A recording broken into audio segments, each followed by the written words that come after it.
শ্রাবণ মাস যখন এসেছে আপনারা শুনে রাখুন, যারা সবুজ চুড়ি পরেছেন আর যারা সবুজ চুড়ি পরেন নাই তাদের যুক্তি দেখাবো। দেখুন, সবুজ চুড়ি যদি কোনো মেয়ে পরছে তা দেখে যদি আপনি পরেন আপনার কোনো লাভ হবে না। আপনাকে জেনে পড়তে হবে যে সবুজ চুড়ি কেন পরা হয়। শাস্ত্রের বহু জায়গায় খুঁজে দেখলাম কোনো জায়গায় সবুজ চুড়ি পরার রীতি নাই। তাহলে যারা পড়েছে তারা কি ভুল করেছে? না। কেন পড়েছে একটু বলে দিই। সবুজ চুড়ির এই যে শম্পার মা বসুন বসুন, এই যে দেখান কি বললাম, সবুজ চুড়িটা কি এমনি পড়েছে? এটা পড়ার কারণ আছে, একটু বুঝিয়ে দিই। শ্রাবণ মাসটা বর্ষার মাস, শস্য শ্যামলা সুজলা সুফলা, প্রকৃতি সবুজ হয়ে যায়। এই মাসটা বাবার মাস, পুরাণ অনুযায়ী এই মাসে বাবার জন্ম হয়েছে।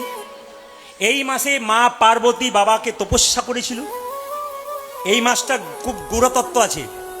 আবার অনেকের ধারণা যে মেয়েরা যদি ওই হাতের মধ্যে কি পরে, ওটাকে মেহেন্দি পরে, তাহলে মা পার্বতীর কৃপা পায়।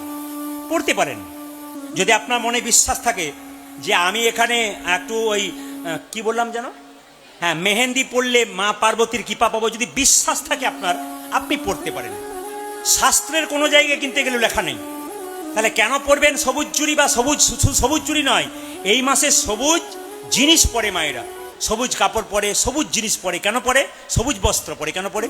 না, এই মাসটা হচ্ছে শ্রাবণ মাস, বর্ষার মাস, প্রকৃতি সুন্দর সবুজ হয়েছে। এই মাসটা বাবার মাস।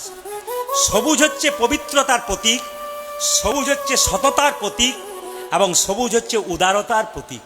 এই জন্যে মায়েদের মধ্যে একটা ধারণা আছে, এই সময় যদি সবুজ শাড়ি বা সবুজ চুড়ি পরি তাহলে আমরাও প্রকৃতিকে যেমন সম্মান দিতে পারবো, বাবাকেও সেরকম নিতাই গৌর হরি বল বলে এটা আসল উদ্দেশ্য। আপনারা পড়বেন না তা নয়, যদি বিশ্বাস থাকে আপনারা পড়বেন, শাস্ত্রে কোথাও নেই, কিন্তু আপনারা পড়বেন। এইদিকে আরে কি বললাম, সবুজ চুড়ির কথা যখন বললাম, যারা সবুজ চুড়ি পরছেন তারা সাবধান থাকবেন। এই কাজগুলো পড়লে সবুজ চুড়ি পরা সার্থক। কোন কাজগুলো? শ্রাবণ মাসে যারা সবুজ চুড়ি পরে বাবাকে খুশি করতে চাইছেন, এই শ্রাবণ মাসটা বাবার মাস, বৈষ্ণবের মাস। সারা বছর মাছ মাংস খেলেন, এই মাসে যে সবুজ চুড়ি পরবে আর মাছ মাংস খাবে, বাবাকে সে অপমান করে দিচ্ছে।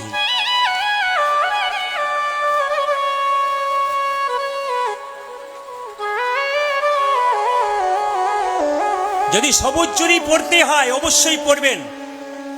মাসিমা বসুন, সবুজ চুড়ি পরার ইচ্ছা জেগেছে নাকি? বসুন বসুন, হ্যাঁ, পরিয়ে দেবো, আমি কিনে দেবো।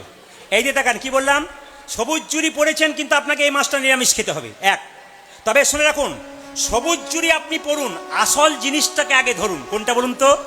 বিবাহের সময় স্মৃতির সিঁদুর, হাতের শাখা, হাতের নোয়া আর লাল পলা, এই চারটাকে যদি কেউ অবজ্ঞা করে সবুজ চুড়ি পরতে যায় তবে তার কোনো অংশেই লাভ হয় না।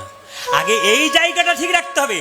স্মৃতির সিঁদুর, হাতের শোকা, লাল পলা, নোয়া, এগুলোকে ঠিক রাখবেন, তারপর সবুজ চুড়ি পরবেন, তবে আপনার লাভ আছে। দেখুন, আমার কথা শুনে যে আপনাকে সবুজ চুড়ি পরতে হবে তা নয়, ইউটিউবে বিভিন্ন ভিডিও দেখে যে আপনাকে সবুজ চুড়ি পরতে হবে তা নয়। আপনার যদি বিশ্বাস থাকে আপনি অবশ্যই সবুজ চুড়ি পরবেন, তবে বিশ্বাস যেন থাকে। আর যদি ভেতরে অবিশ্বাস থাকে তাহলে সবুজ চুড়ি পরে কোনো লাভ নেই। সবুজ পড়তে পারেন, সবুজ উদারতার প্রতীক, আপনাদের কোনো অসুবিধা নেই। আপনাদের অসম্মান করা হচ্ছে না, আপনারা অবশ্যই পড়তে পারেন, কোনো অসুবিধা নেই। কিন্তু বিশ্বাসের উপর পড়বেন।